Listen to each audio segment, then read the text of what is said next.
Yo mga papi, kamusta ng balita? Sana okay ka lang dyan. Kung ano man yung ginagawa mo, tapusin mo na agad yan para mamaya pwede ka nang umuwi, makita mo na agad yung pamilya mo at saka yung mga anak mo, syempre. So ngayon, nandito ako sa bahay.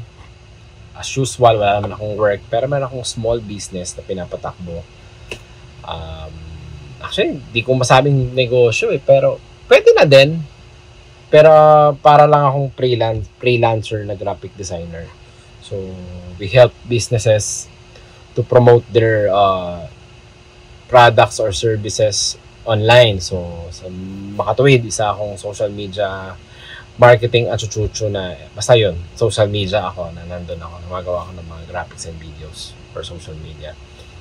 At the same time, nag-multitask ako mga papi, nagluluto ako doon sa kabila ng aming lunch na nilaga. So, yun.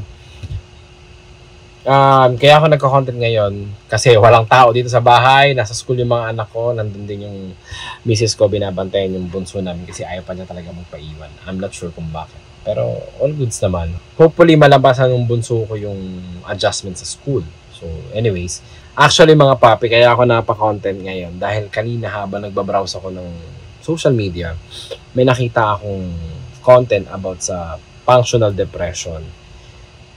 Ito daw, functional depression na to is yung mga taong nagtatrabaho ng sobra-sobra or nagtatrabaho ng tama pero deep inside parang laging merong kulang sa kanila. Yun yung pagkakaintindi ko. Hindi kasi tayo expert dyan. So, ina-analyze ko lang yung nakita ko kanina. So, at the same time is sinashare ko sa iyo.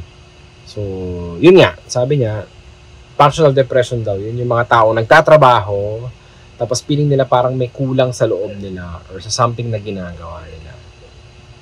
And base doon, Paps, napag-isip-isip ko, siguro kaya nakakaramdam tayo ng mga ganong klaseng bagay kasi scroll tayo ng scroll sa social media. Alam mo yun?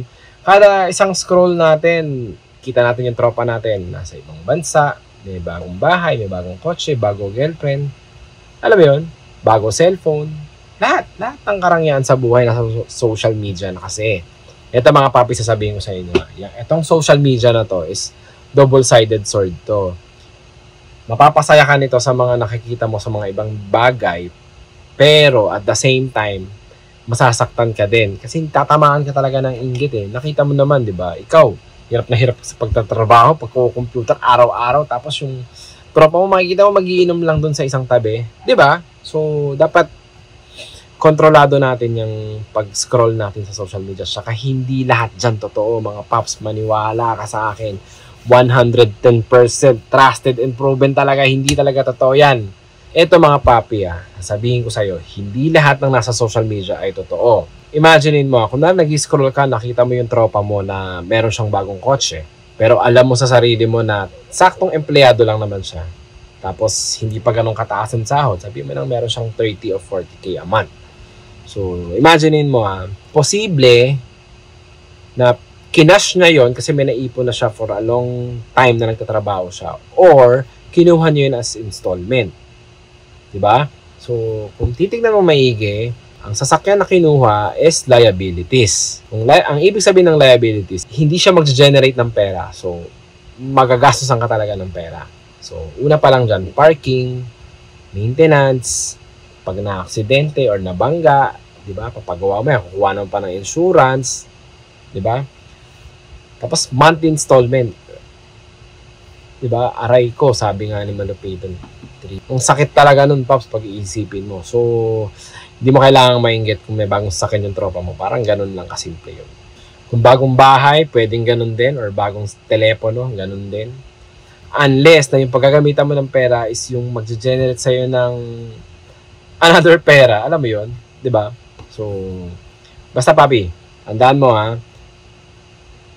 yung liabilities saka yung assets, kailangan naiintindihan mo yan. So, kung alam mong magpapasok sa'yo ng pera, pwede mo siyang bilhin. Pero kung alam mong magpapaluwal ka na ng pera, tapos in the long run, gastos ka na ng gastos, tapos ma-obsolete lang yung binili mo, puta, pag-isip-isip ka na. Mahirap yan. Diba? Sa madaling salita, ang tawag doon is luho. Unless sa sobrang yaman mo, okay lang yan. Pero kung katulad mo lang ako na isang regular na tao, kailangan mag-double think kung bago mo bilhin yung isang bagay. May nabasa ako dyan mga paps eh. Kung yung isang bagay ay kaya mong bilhin ng 3 or 5 times dun sa presyo niya, ibig sabihin, okay lang na bilhin mo. Pero, wag mo nang pagbasihan yan. Basta pag-isipan mo bago mo bilhin yung isang bagay. So, ang sinasabi ko is, huwag tayong masyadong mainggit dun sa mga nakikita natin sa social media dahil hindi talaga siya totoo. So mga papi, kung katulad kitang isang tatay, I suggest na unahin mo muna yung needs ng pamilya mo. Grocery, toiletries, milk kung may baby ka pa. Basta unahin mo muna yun, tas tsaka ka magluho. Or tsaka kayo magluho. Wala namang masamang magluho eh, basta kaya ng bulsa. Diba? Yun lang yun.